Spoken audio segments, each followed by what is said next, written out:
আমার বিশ্বাস এখানকার বেশিরভাগ মানুষ আমরা ৯৫% মধ্যবিত্ত পরিবারের সন্তান। তোমরা যারা আমার ওয়াজ শোনো, আমি আমার একটা ওয়াজে বলেছিলাম যে মধ্যবিত্ত পরিবারের সন্তান মানেই একটা ব্র্যান্ড।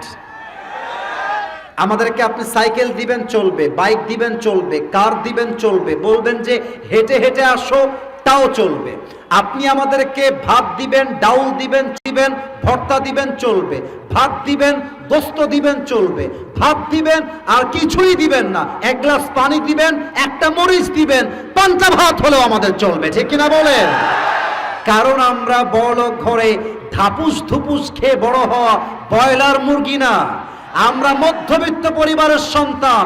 আমরা চাইলে আরাম করতে পারি, আমরা চাইলে মাথার ঘাম পায়ে ফেলে কঠোর পরিশ্রম করতে পারি, ঠিক কিনা বলেন? আমার নবী একজন গ্রামের মানুষ ছিলেন, আমার নবী একজন মধ্যবিত্ত গরিব ঘরের সন্তান ছিলেন। সুবহানাল্লাহ পড়বেন না আপনারা?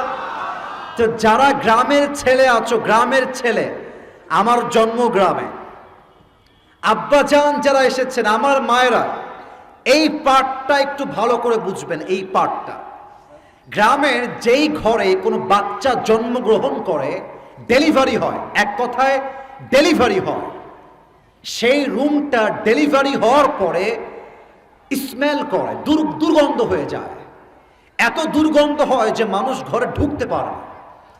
আর এই দুর্গন্ধ দূর করার জন্য গ্রামের মহিলারা, মায়েরা ওই রুমের ভেতরে স্প্রে করে আর ধূপ জ্বালায়। ধূপটা জ্বললে দুর্গন্ধ দূর হয়ে যায়।